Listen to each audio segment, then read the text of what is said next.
Hello दोस्तों, नमस्कार। Way of maths channel में आपका फिर से स्वागत है। मैं हूं एम के गुजर और आज इस वीडियो में लेके आए हैं 22 जुलाई 2023 को उत्तर पश्चिम रेलवे के बीकानेर डिवीज़न में कंट्रोलर की भर्ती का जो 75% कोटा का लेवल 6 का चयन हेतु एक पेपर हुआ था, खंड नियंत्रक का पेपर कंट्रोलर 22 जुलाई 2023 को उत्तर पश्चिम रेलवे के बीकानेर डिवीज़न में 22 जुलाई 2023 को उत्तर पश्चिम रेलवे के बीकानेर डिवीज़न में खंड नियंत्रक का 75% कोटा लेवल 6 के लिए जो चयन के लिए एक परीक्षा हुई थी उसका पेपर लेके आए हैं। इस पेपर में 110 क्वेश्चन रहेंगे और ध्यान रहे 110 क्वेश्चन में 10 क्वेश्चन राजभाषा के होते हैं। प्रत्येक पेपर में जिस पेपर में 110 क्वेश्चन होते हैं उसमें 10 क्वेश्चन और जिस प्रश्न पत्र में 55 क्वेश्चन होते हैं उसमें 5 क्वेश्चन राजभाषा के होते हैं और 55 क्वेश्चन में से 50 क्वेश्चन हल करना होता है और 110 क्वेश्चन में 100 प्रश्न हल करना होता है। इस पेपर में 2 घंटे का समय दिया गया है और 110 क्वेश्चन है। 110 क्वेश्चन में 100 प्रश्न करने अनिवार्य हैं, यानी कि पहले 100 क्वेश्चन जांचे जाएंगे, उसके बाद के क्वेश्चन पहले 100 क्वेश्चन हल किए हुए पहले 100 क्वेश्चन जांचे जाएंगे, उसके बाद के क्वेश्चन जांचे नहीं जाएंगे। एक क्वेश्चन के लिए 1 अंक दिया जाएगा और एक गलत उत्तर के लिए 1/3 अंक काटा जाएगा। ठीक है। 22 जुलाई 2023 को बीकानेर डिवीजन के खंड नियंत्रक 75% कोटा के लिए लेवल 6 के लिए जो चयन हेतु परीक्षा की गई थी उसका पेपर आज हम हल करवा रहे हैं। दोस्तों, एक बात मैं बता दूं, मेरे इस चैनल पे अब से पहले बहुत सारे क्वेश्चन पेपर हल करवा रखे हैं, उनके सबके लिंक इस डिस्क्रिप्शन में दिए हुए हैं। आप एक बार डिस्क्रिप्शन को जरूर देखें, अपने पिछले वीडियो को आप एक बार जरूर देखें। यदि आप departmentally station master, goods guard और शंट मास्टर या कंट्रोलर की तैयारी कर रहे हैं तो एक बार मेरे इस चैनल को सब्सक्राइब जरूर करें। मेरे इस चैनल पे दिए गए सारे पेपर एक बार जरूर देखें। यदि आपको पसंद आए तो देखना, नहीं पसंद आए तो कोई बात नहीं है। इस चैनल का लिंक को एक बार जरूर शेयर करें अपने दोस्तों के साथ में। यदि आपको इसमें कोई प्रॉब्लम है तो एक बार मुझे कमेंट करके जरूर बताएं। मेरे व्हाट्सएप नंबर इस पे दिए गए हैं और मेरा टेलीग्राम एक चैनल है, उसका लिंक भी इसमें दिया गया है। सभी हल करवाए गए प्रश्न पत्रों के PDF आप मेरे टेलीग्राम लिंक से डाउनलोड कर सकते हैं, उसका लिंक मैंने दे रखा है। यदि आपको एक्स्ट्रा कोई पेपर चाहिए तो आप मुझे व्हाट्सएप पर भेज सकते हैं। मेरा जीमेल आईडी इसमें दिया गया है, जीमेल आईडी पे मुझे क्लिक कर सकते हैं। और यदि आपके डिवीजन में कोई इस प्रकार के प्रश्न पत्र हुए हैं वर्तमान में तो आप मुझे जरूर मेरे व्हाट्सएप पे या टेलीग्राम पे जरूर भेजें, उसका हल करके मैं आपको लिंक जरूर भेजूंगा। ठीक है। देखते हैं 22 जुलाई 2023 को बीकानेर डिवीजन में खंड नियंत्रक के लिए यानी कि कंट्रोलर के लिए जो भर्ती हुई थी उसका पेपर और उसका हल देखेंगे। इसका पहला क्वेश्चन है, अनुमोदित विशेष निर्देश जारी किए जाते हैं। Approved special instruction are issued by. अनुमोदित विशेष अनुदेश किसके द्वारा जारी किए जाते हैं? ए में दे रखा है PCE principal chief engineer, B में दे रखा है CRS commissioner of railway safety, C में दे रखा है PCOM principal chief operation manager और GM जनरल मैनेजर। ध्यान रहे 2 तरीके के निर्देश होते हैं, एक तो होता है अनुमोदित विशेष निर्देश और एक होते हैं विशेष निर्देश, approved special instruction and special instruction. देखो, अनुमोदित विशेष निर्देश, जहां अनुमोदित शब्द हो गया वहां CRS हो गया। जहां अनुमोदित अप्रूव्ड स्पेशल इंस्ट्रक्शन CRS के द्वारा जारी किए जाते हैं और विशेष निर्देश PCOM के द्वारा जारी किए जाते हैं। अनुमोदित विशेष निर्देश CRS के द्वारा जारी किए जाते हैं और विशेष निर्देश PCOM के द्वारा जारी किए जाते हैं। तो पहले क्वेश्चन का करेक्ट आंसर रहेगा B। अब B अनुमोदित विशेष निर्देश CRS के द्वारा जारी किया जाता है। अपने GR में क्लियर लिखा है, GR 1.02 का पैरा 4, GR 1.02 का पैरा 4 में लिखा है कि अनुमोदित विशेष अनुदेश का अभिप्राय रेल संरक्षा आयुक्त यानी CRS द्वारा अनुमोदित या निर्धारित विशेष अनुदेश से है। अनुमोदित विशेष अनुदेश का अभिप्राय रेल संरक्षा आयुक्त द्वारा अनुमोदित या निर्धारित विशेष अनुदेश से है। और सहायक नियम 1.02 के 5 में लिखा है कि पीसीओएम प्रमुख मुख्य परिचालन प्रबंधक अपने पद के आधार पर प्राधिकृत अधिकारी है एवं वे सहायक नियमों को जारी, संशोधन, अच्छी तरह सुनना, सहायक नियमों को जारी, संशोधन, परिवर्तन अथवा निरस्त करने के लिए सशक्त है। कौन? पीसीओएम। ठीक है, विशेष निर्देश पीसीओएम द्वारा जारी किए जाते हैं और पीसीओएम प्राधिकृत अधिकारी है। अपने प्रत्येक डिवीजन का, प्रत्येक क्षेत्रीय रेलवे का प्राधिकृत अधिकारी वहां का पीसीओ होता है। ठीक है, क्वेश्चन नंबर 1 का करेक्ट आंसर रहेगा बी। दूसरा क्वेश्चन देखेंगे, किस गति की तेज हवा को गाड़ी संचालन के लिए खतरनाक माना जाता है? किस गति की तेज हवा को गाड़ी संचालन के लिए खतरनाक माना जाता है? ए में दे रखा है 60 किलोमीटर प्रति घंटा या अधिक, बी में दे रखा है 65 किलोमीटर प्रति घंटा या अधिक, सी में दे रखा है 50 किलोमीटर प्रति घंटा या अधिक और डी में दे रखा है 5 किलोमीटर प्रति घंटा या अधिक। और इसका करेक्ट आंसर, ध्यान रहे, जो सहायक नियम 2.11 जी एंड एस आर में एसआर 2.11 के अनुसार 50 किलोमीटर या इससे अधिक गति की हवा को गाड़ी संचालन के लिए खतरनाक माना जाता है। सहायक नियम 2.11 एनडब्ल्यूआर का बता रहा हूं मैं, प्रत्येक रेलवे की सहायक नियम अलग अलग होते हैं।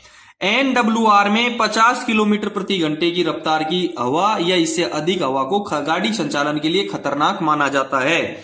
इसके लिए यदि आप किसी दूसरे डिवीजन में हो तो अपना एसआर जरूर देखें। ठीक है, दूसरे क्वेश्चन का करेक्ट आंसर रहेगा सी। क्वेश्चन नंबर देखेंगे 3। तीसरे क्वेश्चन में देखो, मैं एक बार पहले आपको बता दूं, यदि आपने चैनल को सब्सक्राइब नहीं किया तो एक बार सब्सक्राइब जरूर कर दें। प्रत्येक विभागीय परीक्षाओं के प्रश्न पत्र मैं अपलोड करता रहता हूं इस पर हल करके। और एक चीज मैं आपको क्लियर करवा दूं, यदि आप डिपार्टमेंटली एग्जाम दे रहे हैं तो मेरे इस चैनल पे डाले गए प्रश्न पत्रों को जरूर एक बार पढ़ें, आपको रामबाण हासिल होगा। मैं यूं बता रहा हूं कि 80% क्वेश्चन मेरे इस चैनल से मिलेंगे आपको।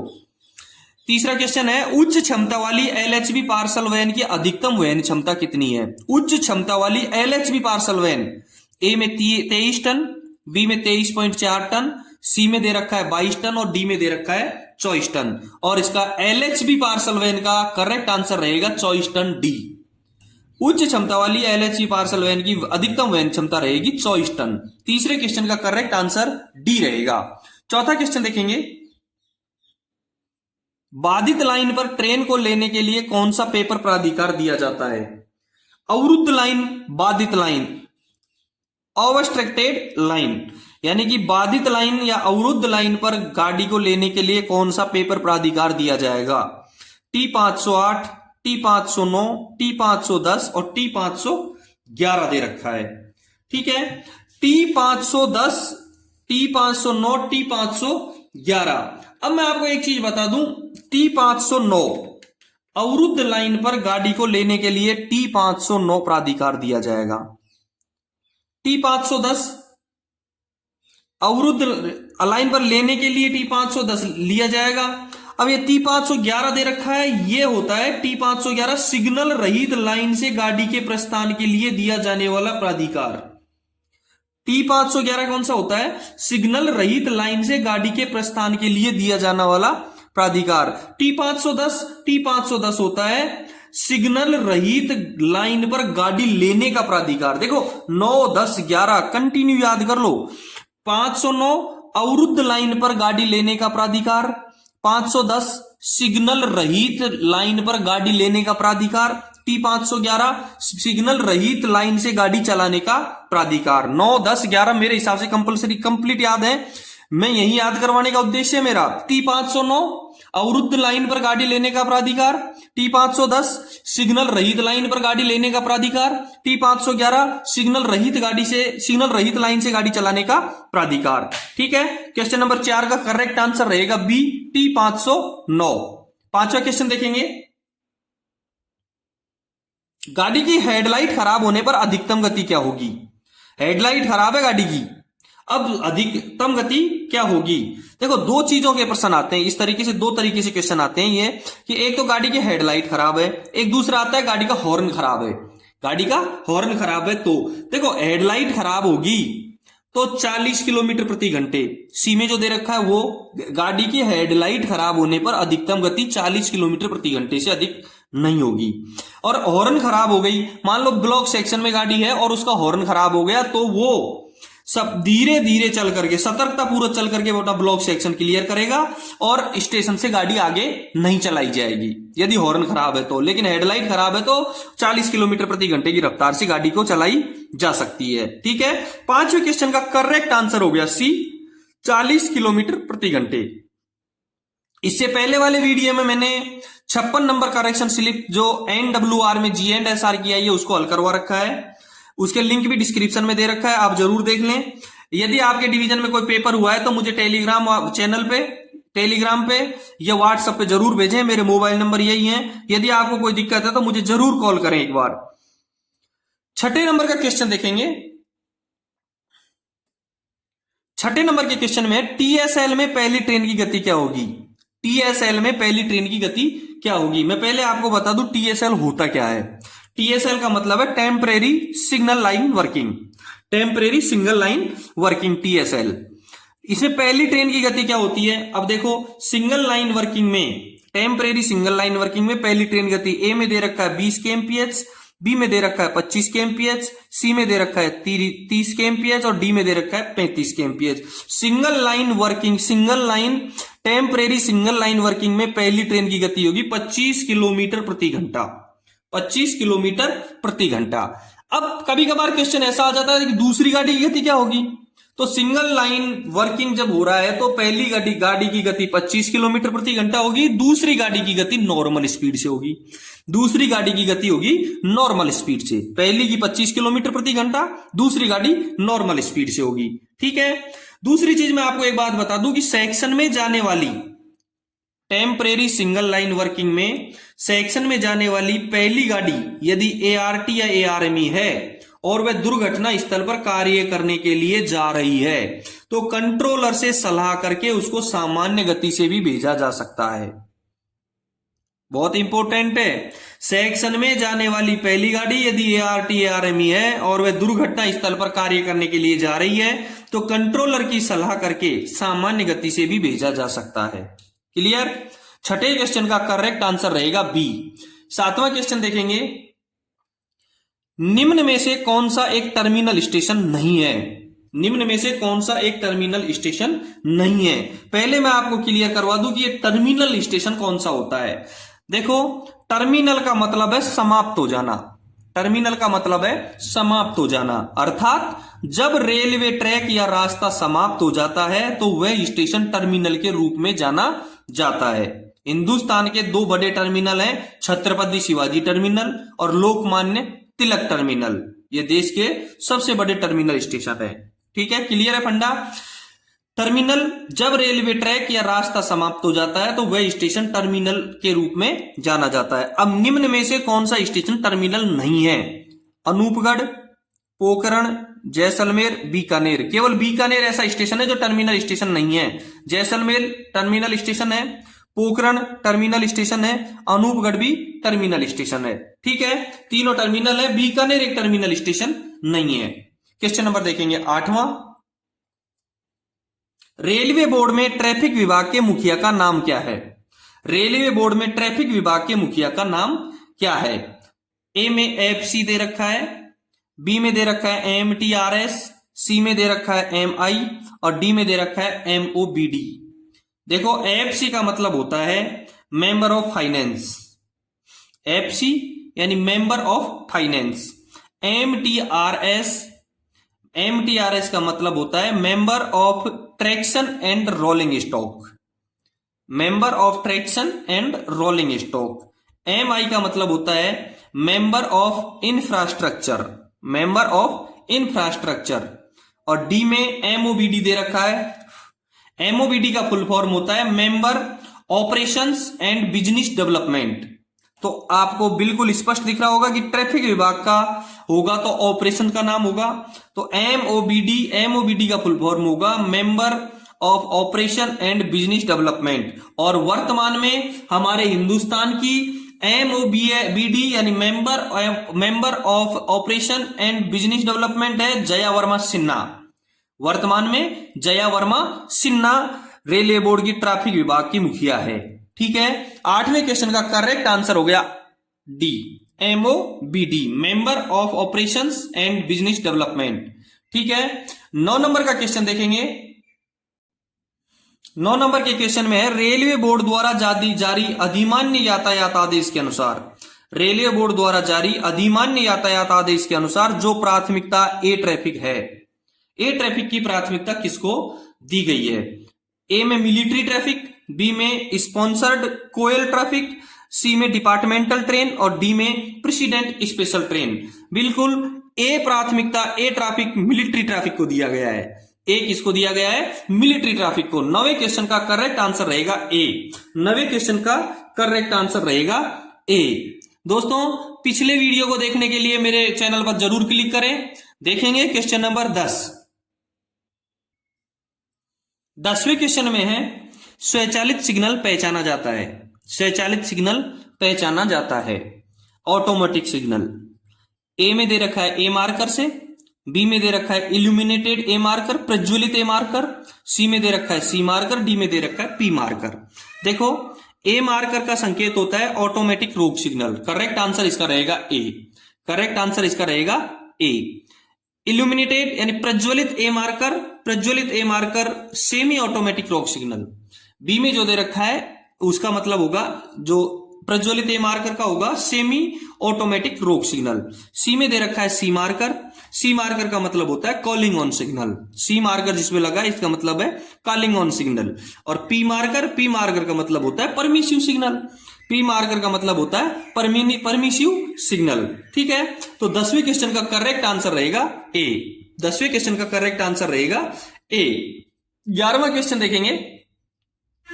रात के समय जब गेट सिग्नल ऑन होता है तब लोको पायलट का इंतजार करेगा। रात के समय जब गेट सिग्नल ऑन होता है तो लोको पायलट कितना इंतजार करेगा?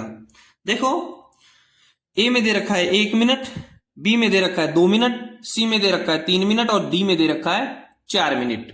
कितना इंतजार करता है? 11वें क्वेश्चन के लिए मैं बताऊं आपको कि किसी गाड़ी के लोको पायलट को, किसी भी गाड़ी के लोको पायलट को गेट रोक सिग्नल ऑन स्थिति में दिखाई देता है तो लोको पायलट लगातार लंबी सीटी बजाएगा। किसी गाड़ी के लोको पायलट को गेट रोक सिग्नल ऑन स्थिति में दिखाई देता है तो वह लोको पायलट लगातार लंबी सीटी बजाएगा तथा सिग्नल से पहले रोकेगा। यदि खंबे पर जी मार्कर लगा है तो दिन में 1 मिनट और रात में 2 मिनट। आपके क्वेश्चन का जवाब आ गया। यदि खंबे पर जी मार्कर लगा है तो दिन में 1 मिनट व रात में 2 मिनट तक सिग्नल ऑफ होने का इंतजार करेगा। उसके बाद गेटमैन है तो गेटमैन से, अन्यथा एएलपी और train manager, assistant loco pilot और ट्रेन मैनेजर दोनों मिलकर गेट को बंद करेंगे और गाड़ी चलाएंगे, खोलेंगे और अगले स्टेशन पर इसकी सूचना देंगे। आपके क्वेश्चन का आंसर मिल गया कि रात के दौरान जब गेट सिग्नल ऑन होता है तब लोको पायलट 2 मिनट का इंतजार करेगा। 11वें क्वेश्चन का करेक्ट आंसर रहेगा बी, 2 मिनट।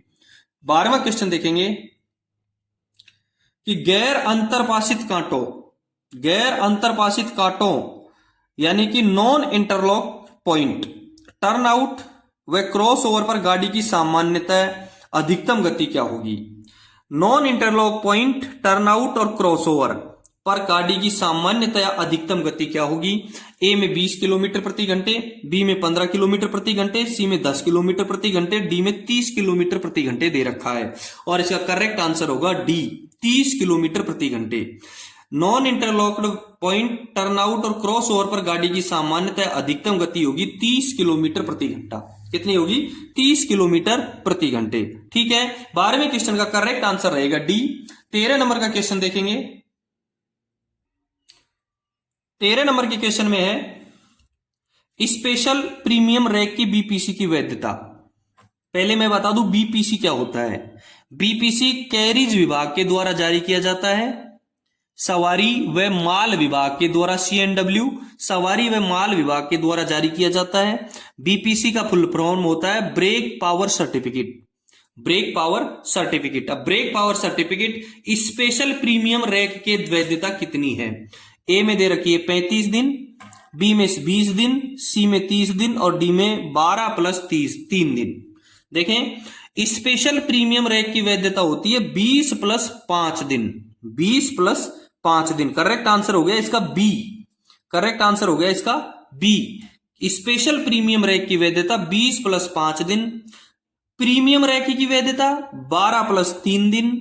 सीसी रैक की वैधता 30 प्लस 5 दिन। पूरे देख लो, जो क्वेश्चन अब से पहले डिपार्टमेंटली परीक्षाओं में आए गए हैं वो पूरे हल करवा दिए मैंने। स्पेशल प्रीमियम रैक की वैधता 20 प्लस 5 दिन, प्रीमियम रैक की वैधता 12 प्लस 3 दिन, सीसी रैक की वैधता 30 प्लस 5 दिन। ठीक है, तो 13वें क्वेश्चन का करेक्ट आंसर रहेगा स्पेशल प्रीमियम रैक की बीपीसी की वैधता 20 दिन। कितनी? 20 दिन। 13वें का बी। 14 नंबर का क्वेश्चन देखेंगे। किसी स्टेशन पर जिस पर कॉमन स्टार्टर उपलब्ध है, ऑथोरिटी की बात आ गई, जहां कॉमन स्टार्टर आ गया वहां ऑथोरिटी की बात आ गई। किसी स्टेशन पर जिस पर कॉमन स्टार्टर उपलब्ध है, ट्रेन के प्रस्थान के लिए कौन सा प्राधिकार लोको पायलट को जारी किया जाएगा? किसी स्टेशन पर जिस पर कॉमन स्टार्टर उपलब्ध है, ट्रेन के प्रस्थान के लिए कौन सा प्राधिकार लोको पायलट को जारी किया जाएगा? T602, T511, T806 और T512। देखेंगे T602 मैं बारी बारी से बता देता हूं कि T602 क्या काम आएगा। किसी अवरोधित ब्लॉक सेक्शन में राहत इंजन या गाड़ी भेजने के लिए दिया जाने वाला प्राधिकार होगा T602। इसका मतलब 14वें का ये तो आंसर नहीं हो सकता है, क्योंकि T602 याद कर लो, किसी अवरोधित ब्लॉक सेक्शन में राहत इंजन या गाड़ी भेजने के लिए दिया जाने वाला प्राधिकार। T511 अभी पढ़ाया था मैंने, सिग्नल रहित लाइन से गाड़ी के प्रस्थान के लिए दिया जाने वाला प्राधिकार। T511 सिग्नल रहित लाइन से गाड़ी के प्रस्थान के लिए दिया जाने वाला प्राधिकार। T806 संटिंग आदेश। T806 संटिंग आदेश और T512 बच गए जो इसका उत्तर होगा, क्योंकि लास्ट में 2 लगा रखा है, 512 में अंत में 2 है, ये ध्यान रखना। 2 है तो 2 स्टार्टर, यानी कॉमन स्टार्टर सिग्नल वाली लाइन से गाड़ी के प्रस्थान के लिए दिया जाने वाला प्राधिकार रहेगा T512। किसी स्टेशन पर कॉमन स्टार्टर पे से चलाने वाली गाड़ी के लिए दिया जाने वाला प्राधिकार T512 रहेगा। 14वें क्वेश्चन का करेक्ट आंसर रहेगा डी। 14वें क्वेश्चन का करेक्ट आंसर रहेगा डी। क्लियर हो गया। T602 किसी अवरोधित ब्लॉक सेक्शन में राहत इंजन या गाड़ी भेजने के लिए दिया जाने वाला प्राधिकार। T511 सिग्नल रहित लाइन से गाड़ी के प्रस्थान के लिए दिया जाने वाला प्राधिकार। T806 संटिंग आदेश और T512 common starter signal line वाली गाड़ी के लिए प्रस्थान के लिए दिया जाने वाला प्राधिकार। 14वें नंबर का क्वेश्चन आपका क्लियर है। 15 नंबर का क्वेश्चन देखेंगे। नॉन सिग्नल लाइन से ट्रेन को प्रस्थान करने के लिए निम्न में से कौन सा प्राधिकार जारी किया जाता है? अभी पढ़ाया है, अभी पढ़ा दिया। ए में दे रखा है T510, बी में दे रखा है T511, सी में दे रखा है T602 और डी में दे रखा है T806।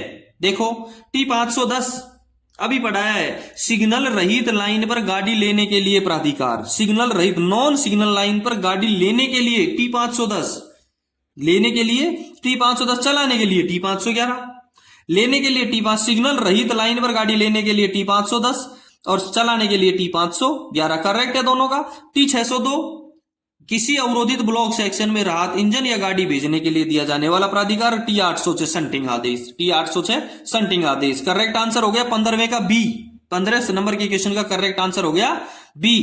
509 ब्लॉक अवरुद्ध लाइन पर लेने का प्राधिकार। 10 और बिना सिग्नल वाली गाड़ी पर लेने का प्राधिकार। 11 बिना सिग्नल वाली गाड़ी से चलाने का प्राधिकार और 12 कॉमन स्टार्टर से गाड़ी चलाने का प्राधिकार और 602 अवरोधित लाइन पर गाड़ी, अवरोधित ब्लॉक सेक्शन में गाड़ी राहत इंजन या गाड़ी भेजने का प्राधिकार और T806 संटिंग आदेश।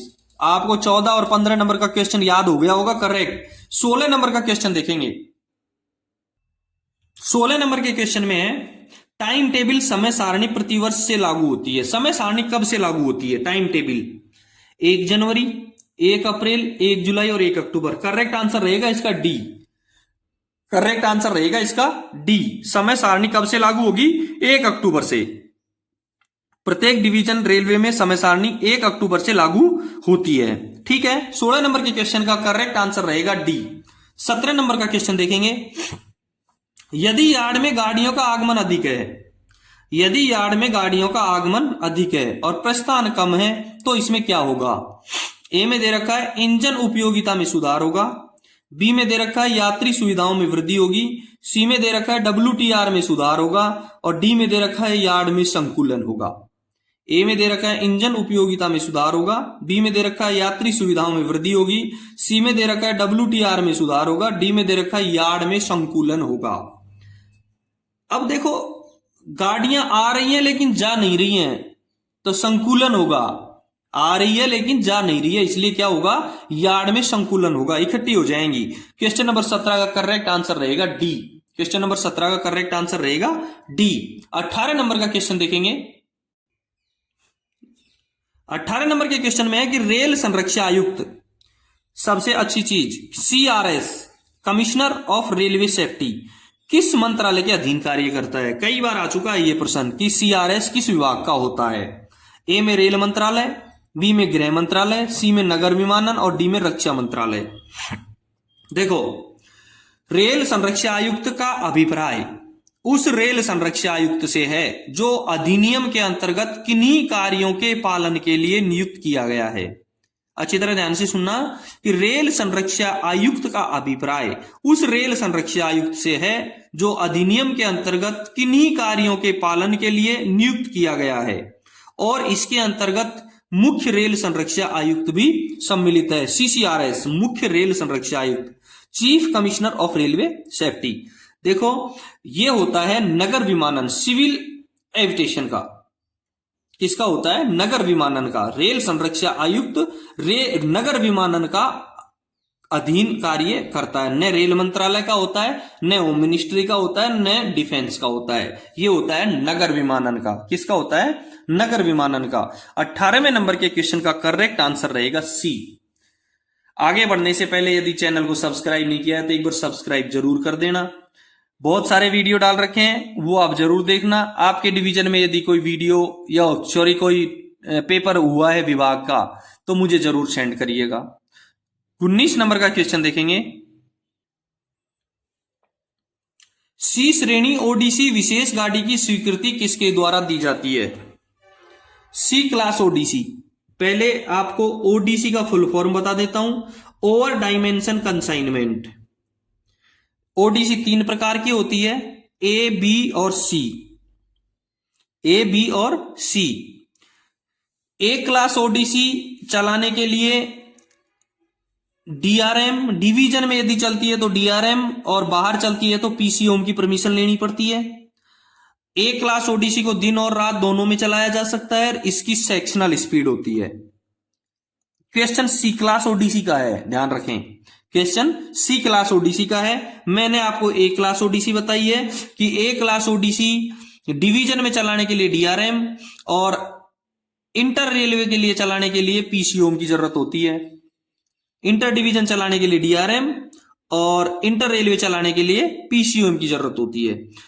ए क्लास ओडीसी को दिन और रात दोनों में चलाया जा सकता है और इसकी सेक्शनल स्पीड होती है।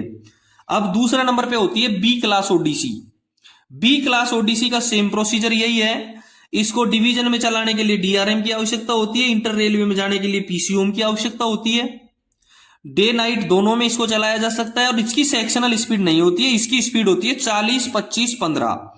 बीजी में 40, मीटर गेज में 15 और एमजी में बीजी में 40, एमजी में 25 और नैरो गेज में 15 किलोमीटर प्रति घंटे की रफ्तार से बी क्लास ओडीसी चलती है।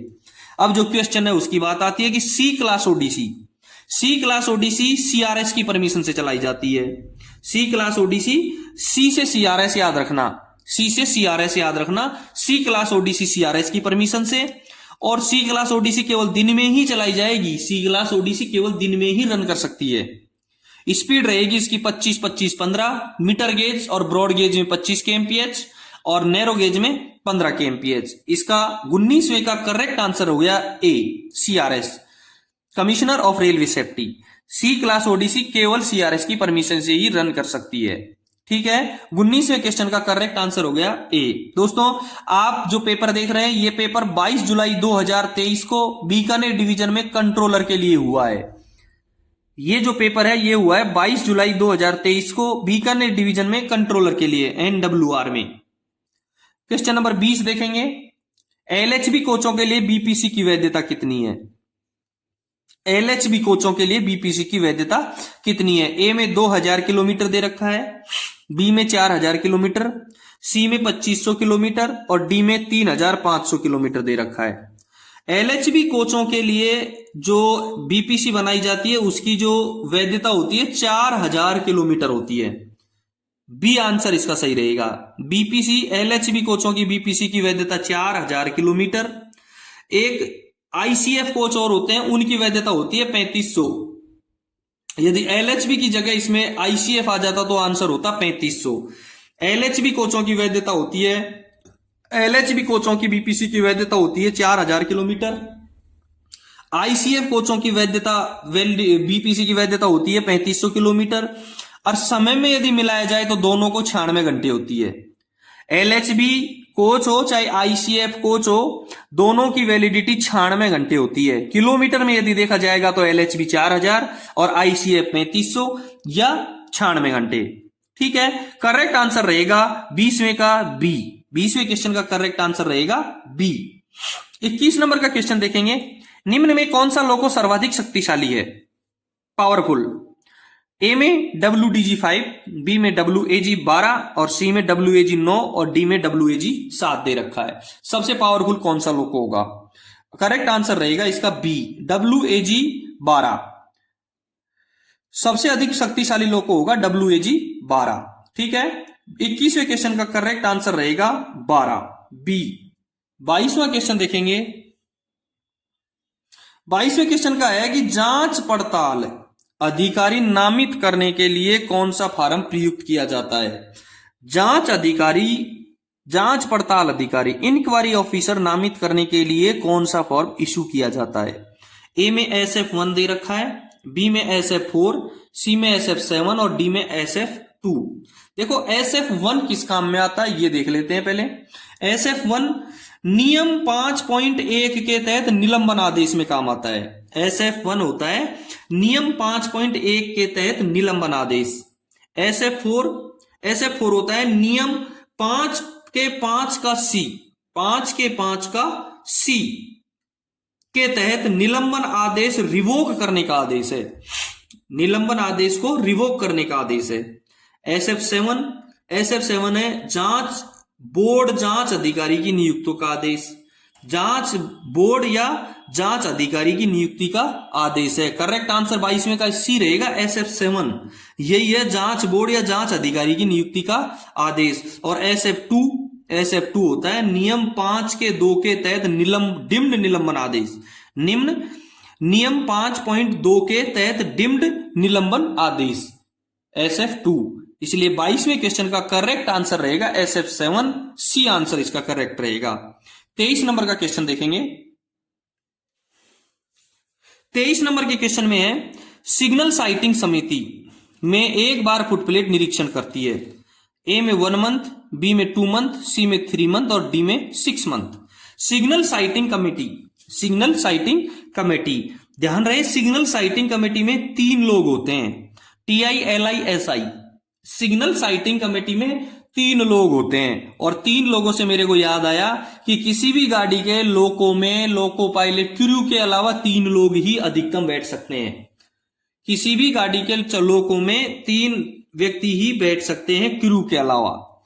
तो सिग्नल साइटिंग कमेटी में 3 व्यक्ति होते हैं, TILI-SI, TI transportation inspector, LI loco inspector और SI signal inspector. Signal sighting committee के 3 ही सदस्य होते हैं और 3 महीने में एक बार फुटप्लेट निरीक्षण करते हैं। 23वें क्वेश्चन का करेक्ट आंसर रहेगा सी। 3 से 3 क्वेश्चन हल करवा दिए मैंने। 3 से 3 क्वेश्चन हल हो गए। सिग्नल साइटिंग कमेटी 3 महीने में एक बार फुटप्लेटिंग करती है। इसमें 3 सदस्य होते हैं, TI, LI, SI, और लोको के अंदर क्रू के अलावा 3 सदस्य ही बैठ सकते हैं, 3 ही व्यक्ति चढ़ सकते हैं लोको में। इंजन में, गाड़ी के इंजन में 3 व्यक्ति बैठ सकते हैं। सिग्नल साइटिंग कमेटी में 3 सदस्य होते हैं और सिग्नल साइटिंग कमेटी 3 महीने में एक बार निरीक्षण करती है। 23वें क्वेश्चन का करेक्ट आंसर हो गया सी। क्वेश्चन नंबर देखेंगे 24वां क्वेश्चन है कि SWR किस G&SR के अधीन जारी किए जाते हैं? कौन सा GR है जिसके अंदर SWR जारी किया जाता है? GR 6.05, GR 2.0।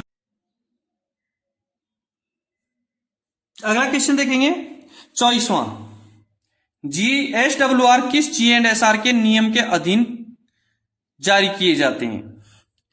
GR 6.05, GR 2.01, GR 5.06 और GR 5.01। मैं सारे के सारे जो इसमें दिए गए हैं पूरे GR के बारे में आपको एक बार बता देता हूं। देखो, GR 6.05 में साफ लिखा है दुर्घटना या गाड़ी बिगड़ जाने की सूचना भेजना। GR 6.5 में लिखा है दुर्घटना या गाड़ी बिगड़ जाने की सूचना भेजना। बी में लिखा है GR 2.01 में नियमों की प्रति देना, किसके द्वारा? रेल प्रशासन के द्वारा। GR 2.01 में रेल प्रशासन द्वारा नियमों की प्रति देने का उल्लेख है। GR 5.06 में स्टेशन संचालन नियम यानी SWR देने का प्रावधान है। स्टेशन पर SWR देने का प्रावधान है GR 5.06 में। और डी में है GR 5.01 कार्य चालन के लिए स्टेशन मास्टर की जिम्मेदारियां हैं 5.01 में। करेक्ट आंसर इसका हो गया सी, GR 5.06। SWR का जो उल्लेख किया गया है वो किया गया है सी में, GR 5.06 में। GR 5.06 में SWR का उल्लेख किया गया है, इसलिए 24वें क्वेश्चन का करेक्ट आंसर हो गया सी। 24वें क्वेश्चन का करेक्ट आंसर हो गया सी। क्वेश्चन नंबर देखेंगे 25वां, रनिंग लाइन यदि अन्य लाइनों से आइसोलेटेड नहीं है, ध्यान रहे, रनिंग लाइन यदि अन्य लाइनों से आइसोलेटेड नहीं है तो कोई भी गाड़ी उस लाइन से किस गति से अधिकतम पर थ्रू पास नहीं हो सकती। उस लाइन से किसी भी गति से अधिकतम पर थ्रू पास नहीं हो सकती। 30 किलोमीटर प्रति घंटा ए में दे रखा है, बी में 60 किलोमीटर प्रति घंटा, सी में 50 किलोमीटर प्रति घंटा, डी में 15 किलोमीटर प्रति घंटा। रनिंग लाइन यदि अन्य लाइनों से आइसोलेटेड नहीं है तो कोई भी गाड़ी उस लाइन से 50 किलोमीटर प्रति घंटे की गति से अधिकतम पर थ्रू पास नहीं होगी। 25वें क्वेश्चन का करेक्ट आंसर हो गया सी। 25वें क्वेश्चन का करेक्ट आंसर हो गया सी। ठीक है, 25वें का आंसर हो गया सी। 26वां क्वेश्चन देखेंगे। 26वें क्वेश्चन में है यदि ब्रेक वैन लीडिंग में न हो, यदि, क्वेश्चन को अच्छी तरह समझना, यदि ब्रेक वैन लीडिंग में न हो तो ब्लॉक सेक्शन में सीधी लाइन पर एक ट्रेन को किस अधिकतम गति से पुशबैक किया जा सकता है? पुशबैक की स्पीड हो गई 25-8। पुशबैक की स्पीड होती है 25 या 8 किलोमीटर प्रति घंटा। देखो, यदि ब्रेक वैन लीडिंग में नहीं है तो उसकी गति होगी 25 किलोमीटर प्रति घंटे।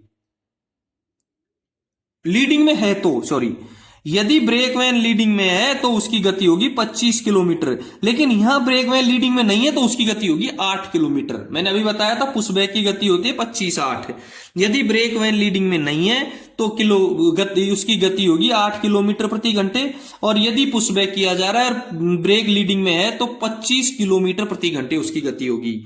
एक इंपॉर्टेंट चीज और है इसको, कि गाड़ी में पुशबैक करने के लिए, गाड़ी को पुशबैक करने के लिए गार्ड की अनुमति लेना बहुत आवश्यक है। गाड़ी को पुशबैक करने के लिए गार्ड की अनुमति लेना बहुत आवश्यक है। ठीक है, 26वें क्वेश्चन का करेक्ट आंसर हो गया बी। यदि इसमें ब्रेक वैन लीडिंग में होता तो इसकी गति होती 25 किलोमीटर प्रति घंटा और आंसर होता इसका सी, लेकिन वर्तमान में आंसर है 25वें का बी, 26वें का सी, बी 8 किलोमीटर प्रति घंटा। 27वां क्वेश्चन देखेंगे। 27वां क्वेश्चन है माल यातायात के प्रबंधन हेतु प्रयोग में आने वाला सॉफ्टवेयर एप्लीकेशन कौन सा है? गुड्स फ्रेट ट्रैफिक के लिए माल यातायात के प्रबंधन हेतु प्रयोग में आने वाला सॉफ्टवेयर एप्लीकेशन कौन सा है? फ्रेट ट्रैफिक के लिए COIS, CMS, ICMS, FOIS। देखो COIS का मतलब होता है coaching operation information system. COIS coaching operation information system. CMS crew management system, CMS crew management system. ICMS integrated coaching management system. और FOIS freight operation information system. और इसमें freight है और इसमें फ्रेट है, इस फ्रेट का मतलब हो गया माल। FOIS तो करेक्ट आंसर 27वें का होगा डी। फ्रेट ट्रैफिक के लिए freight operation management system, freight operation information system. तो 27वें क्वेश्चन का करेक्ट आंसर हो गया डी। 28वां क्वेश्चन देखेंगे।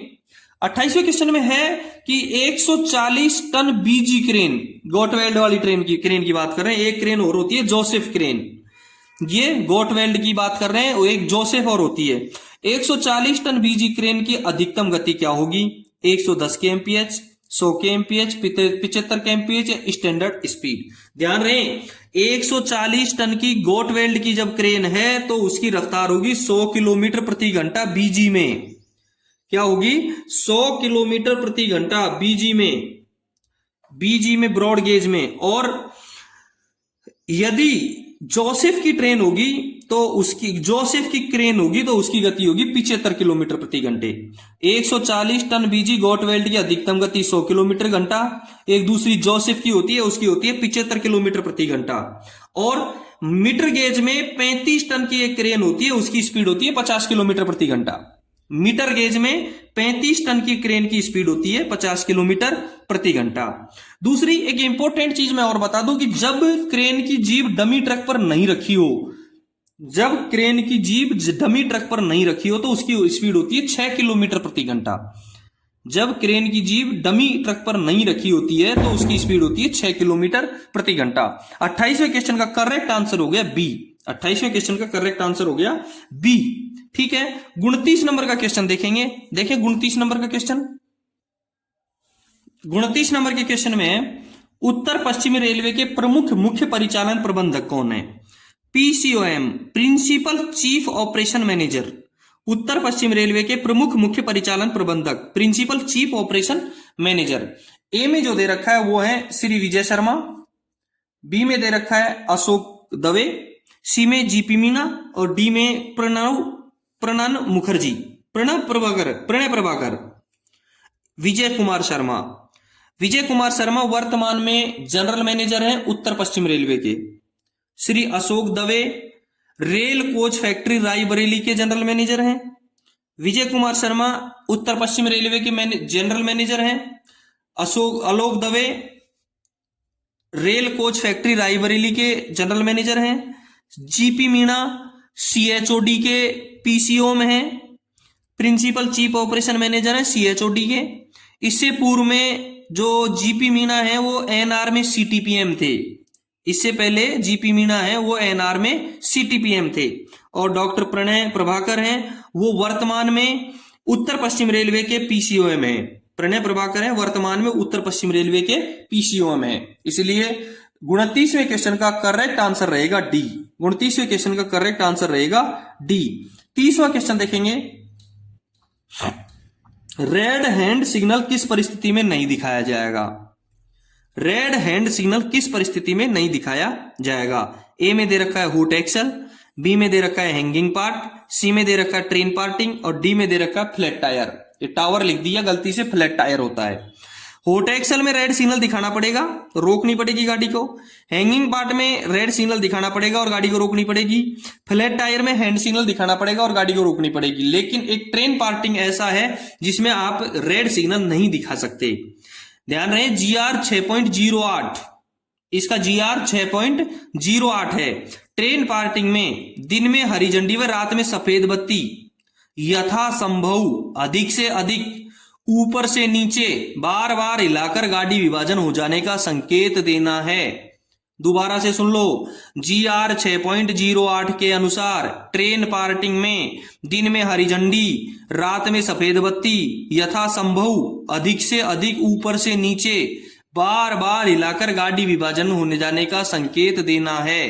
ठीक है, यदि पायलट को ट्रेन पार्ट का पता चलता है तो वह लंबी छोटी लंबी छोटी सीटी बजाकर स्टेशन स्टाफ और गार्ड को सूचित करेगा तथा संबंधित स्टाफ इसकी पावती हाथ सिग्नल से देगा। ठीक है, क्लियर है कि ट्रेन पार्किंग में आपको रेड सिग्नल नहीं दिखाना है। GR 6.08 में स्पष्ट लिखा है कि ट्रेन पार्किंग में दिन में हरी झंडी, रात में सफेद बत्ती, यथासंभव अधिक से अधिक ऊपर से नीचे बार बार हिलाकर गाड़ी विभाजन हो जाने का संकेत देना है।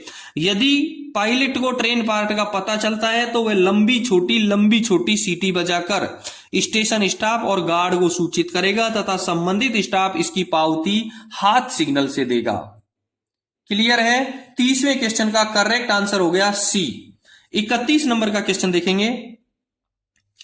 जब कलर लाइट सिग्नल को गेट सिग्नल या अंतिम गेट सिग्नल के साथ कंबाइंड किया जाता है तो उसका सामान्य एस्पेक्ट क्या होगा?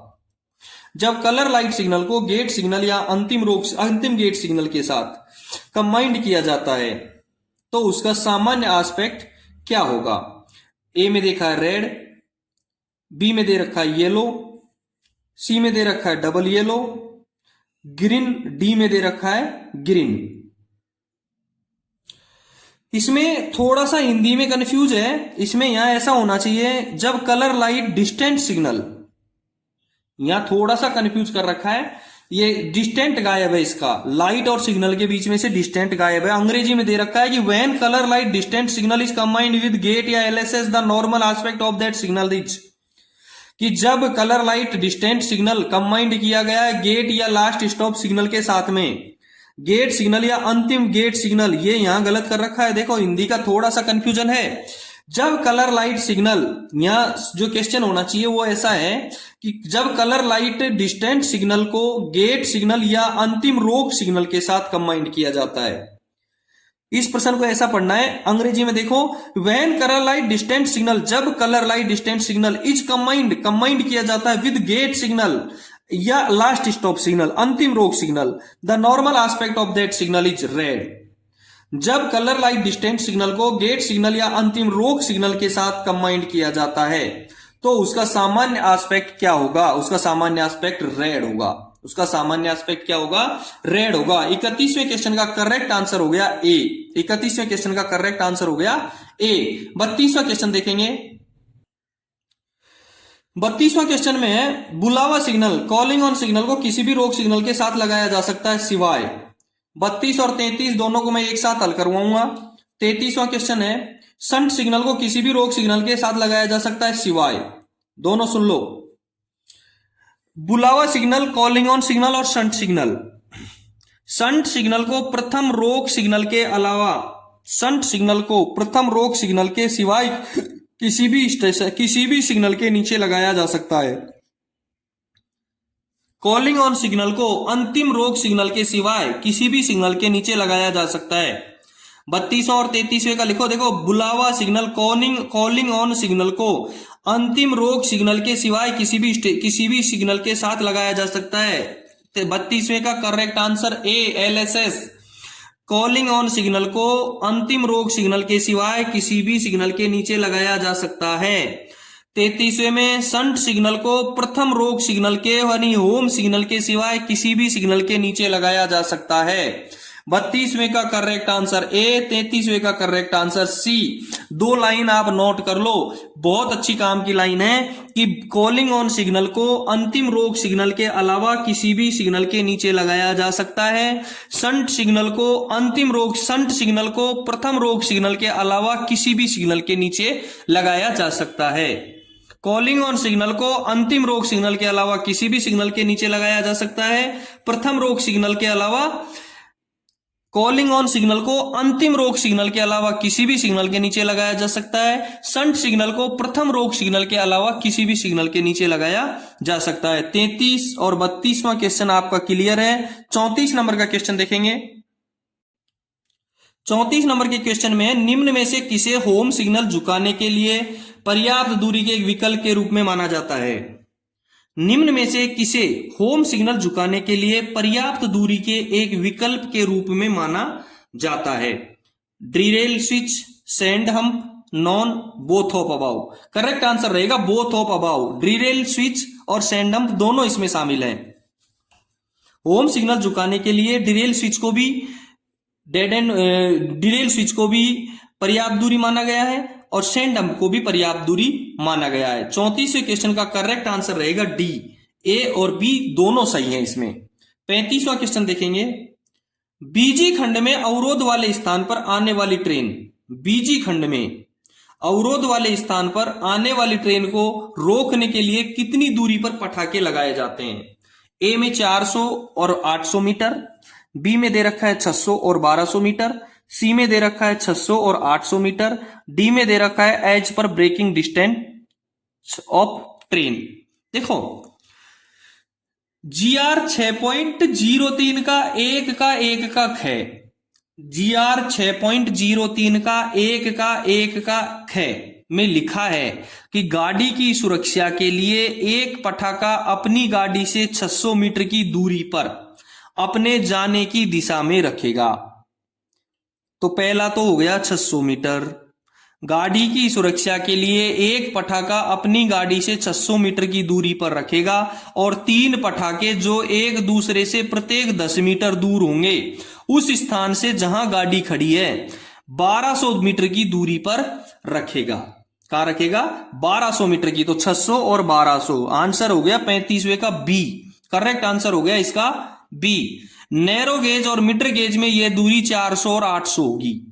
नैरो गेज और मीटर गेज में 400 और 800 होगी, लेकिन बीजी में इसकी दूरी होगी 600 और 1200। 35वें क्वेश्चन का करेक्ट आंसर हो गया बी। 36 नंबर का क्वेश्चन देखेंगे, भारत के 14वें प्रधानमंत्री कौन है? Who is the 14th PM of India? A में जवाहरलाल नेहरू, बी में नरेंद्र मोदी, सी में इंदिरा गांधी। ध्यान रहे, जवाहरलाल नेहरू भारत के प्रथम प्रधानमंत्री थे, इंदिरा गांधी भारत की तीसरी प्रधानमंत्री थी। प्रथम प्रधानमंत्री जवाहरलाल नेहरू और तीसरी प्रधानमंत्री इंदिरा गांधी, रह गए नरेंद्र मोदी जो 14वें प्रधानमंत्री हैं। और 26 मई 2014 को नरेंद्र मोदी ने अपना कार्यभार संभाला था। भारत के 14वें प्रधानमंत्री नरेंद्र मोदी हैं जो 26 मई 2014 से बने हुए हैं। ठीक है, 36वें क्वेश्चन का करेक्ट आंसर हो गया बी। 37वां क्वेश्चन देखेंगे। दोस्तों एक बार बता दूं मैं आपको कि ये 22 जुलाई 2023 को बीकानेर डिवीजन में कंट्रोलर का पेपर हुआ था जिसको आप पढ़ रहे हैं। 37वां क्वेश्चन है, उत्तर पश्चिमी रेलवे के किस डिवीजन में हाल ही में वंदे भारत ट्रेन का उद्घाटन किया गया है? कोटा, अजमेर, बीकानेर और जोधपुर। लेटेस्ट जो किया गया है वो जोधपुर में किया गया है। लेटेस्ट जो उद्घाटन किया गया है वो जोधपुर में किया गया है 7 जुलाई 2023 को। जोधपुर में 7 जुलाई 2023 को। ये जो वंदे भारत ट्रेन है ये राजस्थान की दूसरी और जोधपुर की पहली वंदे भारत एक्सप्रेस ट्रेन है। जो जोधपुर से चलाई गई है ये राजस्थान की दूसरी और जोधपुर की पहली वंदे भारत एक्सप्रेस ट्रेन है जिसको 7 जुलाई 2023 को नरेंद्र मोदी प्रधानमंत्री द्वारा हरी झंडी दिखा करके रवाना किया गया था 7 जुलाई 2023 को। ठीक है, 37वें क्वेश्चन का करेक्ट आंसर हो गया डी। 37वें क्वेश्चन का करेक्ट आंसर हो गया डी। 38 नंबर का क्वेश्चन देखेंगे। यदि आपने चैनल को सब्सक्राइब नहीं किया है तो एक बार सब्सक्राइब जरूर कर दें। 38वां क्वेश्चन है, महिला रेल कर्मचारी को प्रसूति अवकाश दे है मैटरनिटी लीव। ए में 1 महीना, बी में दे रखा है 4 महीना, सी में दे रखा है 6 महीना और डी में दे रखा है 3 महीना। करेक्ट आंसर हो गया इसका सी, 6 महीना। महिला रेल कर्मचारी को प्रसूति अवकाश मैटरनिटी लीव मिलती है केवल 6 महीने की। 38वें क्वेश्चन का करेक्ट आंसर हो गया 6 महीने, सी। 39 नंबर का क्वेश्चन देखेंगे। चाइल्ड केयर लीव 1 वर्ष में कितनी बार ली जा सकती हैं? CCL। चाइल्ड केयर लीव 1 वर्ष में कितनी बार ली जा सकती हैं? ए में दे रखा है 1, बी में 2, सी में 3 और डी में 5 दे रखा है। ध्यान रहे, CCL चाइल्ड केयर लीव वर्ष में 3 बार ली जा सकती हैं। 39वें क्वेश्चन का करेक्ट आंसर हो जाएगा सी, चाइल्ड केयर लीव वर्ष में 3 बार ली जा सकती हैं। 39वें क्वेश्चन का करेक्ट आंसर हो गया सी। 40 नंबर का क्वेश्चन देखेंगे। VRS लेने के लिए संबंधित विभाग को कितने दिन पहले सूचित किया जाना चाहिए? VRS लेने के लिए संबंधित विभाग को कितने दिन पहले सूचित किया जाना चाहिए? ए में 30 दिन, बी में 45 दिन दे रखा है, सी में 60 दिन और डी में 90 दिन दे रखा है। और करेक्ट आंसर हो जाएगा 40वें का डी, 90 दिन। वीआरएस लेने के लिए संबंधित विभाग को 90 दिन पहले सूचित करना आवश्यक है। वीआरएस लेने के लिए संबंधित विभाग को 90 दिन पहले सूचित करना आवश्यक है। 40वें क्वेश्चन का करेक्ट आंसर हो गया डी। दोस्तों ये था बीकानेर डिवीजन का 22 जुलाई 2023 को होने वाला कंट्रोलर का पेपर का पहला भाग। 41वें क्वेश्चन से अगले वीडियो में हल करवाएंगे। पिछले वीडियो में, इससे पिछले वीडियो में 56 नंबर करेक्शन स्लिप मैंने डाल रखी है, इनका डिस्क्रिप्शन में लिंक भी दिया हुआ है। और इसमें 40 तक मैंने 140 हल करवा दिए हैं। यदि आपको पीडीएफ चाहिए तो मेरे को, वैसे मैं इसमें लिंक दे रखा है, इसका टेलीग्राम का लिंक दे रखा है। टेलीग्राम के लिंक पे क्लिक करके आप मेरा पीडीएफ भी डाउनलोड कर सकते हैं। फिर भी यदि नहीं मिले तो आप मुझे व्हाट्सएप पर लिख सकते हैं। यदि आपके डिवीजन में कोई पेपर है तो मुझे जरूर भेजें। धन्यवाद। फिर मिलते हैं अगले वीडियो में अगले 41 नंबर के क्वेश्चन के साथ में।